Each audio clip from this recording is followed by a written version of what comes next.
జగన్మోహన్ రెడ్డి గారి నాయకత్వంలో ఆధ్వర్యంలో 2009 రాజశేఖర రెడ్డి గారి మరణానంతరం ఎంచుకున్న మార్గం ఏంటంటే నిరంతరం ప్రజల్లో ఉండటం. దాదాపు ఒక 4 సంవత్సరాలు సాగినటువంటి ఓదార్పు యాత్ర, దాని తర్వాత వచ్చినటువంటి 2014 ఎన్నికలు, ప్రతిపక్ష పార్టీ ఎమ్మెల్యేలని మొత్తాన్ని కొనేసి ఆనాటి కూటమిగా ఉన్నటువంటి తెలుగుదేశం, బీజేపీ, దూరం నుంచి సపోర్ట్ చేసినటువంటి జనసేన, దాన్ని నిరసిస్తూ సాగినటువంటి ప్రజా సంకల్ప యాత్ర. దాదాపు 9 సంవత్సరాలు జగన్మోహన్ రెడ్డి గారు నిరంతరంగా ప్రజల్లో ఉండి ప్రజల బాధల్ని, కష్టాలని, నష్టాలని సవిచూసి ప్రత్యక్షంగా అనేకమైన అంశాల మీద 2019 ఎన్నికల మేనిఫెస్టోలో మేము అధికారంలోకి వచ్చిన తర్వాత ఈ రాష్ట్రంలో ఖచ్చితంగా అనేకమైన అంశాల మీద ప్రభుత్వం తన దృష్టిని పెట్టి కొన్ని సంవత్సరాలుగా సుదీర్ఘంగా పరిష్కారం లేకుండా ఉన్నటువంటి అంశాలకి మా పార్టీ, మా ప్రభుత్వం పరిష్కారాన్ని చూపించబోతుంది.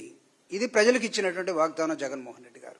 దానిలో భాగమే ఆయన ప్రజల్లో ఉన్నప్పుడు భూ సమస్యల మీద ప్రతి కుటుంబంలో లేదా ప్రతి ఊరిలో మా భూమి అన్యాక్రాంతం అయిపోయింది, మా భూమికి సరిహద్దులు లేవు, ప్రభుత్వం పట్టించుకోవట్లేదు, సో భూ సమస్య మాకు ఒక ఉరితాడుగా మారుతున్నది అని కొన్ని లక్షల విన్నపాలు ఆయన దగ్గరికి వచ్చినప్పుడు నవరత్నాల ప్రోగ్రాంలో భూ రీసర్వే కూడా ఒకటని దానికి ఒక ప్రధానమైనటువంటి భూమికని తయారు చేసి జగన్మోహన్ రెడ్డి గారు ఈ రాష్ట్రంలో భూ సర్వే ఖచ్చితంగా జరిగి తీరుతుందని చెప్పారు.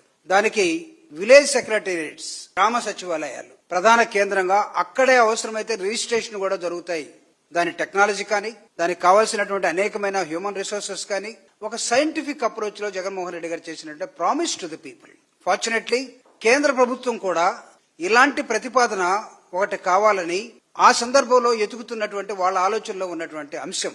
జగన్మోహన్ రెడ్డి గారు భూ సర్వేని ఆంధ్రప్రదేశ్ లో స్టార్ట్ చేసిన తర్వాత 2020 డిసెంబర్ 21 జగన్మోహన్ రెడ్డి గారు భూ సర్వేని తనకి రాష్ట్ర సరిహద్దుల్లో ఉన్నటువంటి అనేకమైన అంశాలని రాష్ట్రంలో ఉన్నటువంటి భూ సర్వేల మీద తీసుకొచ్చినటువంటి యంత్రాంగం మొత్తం.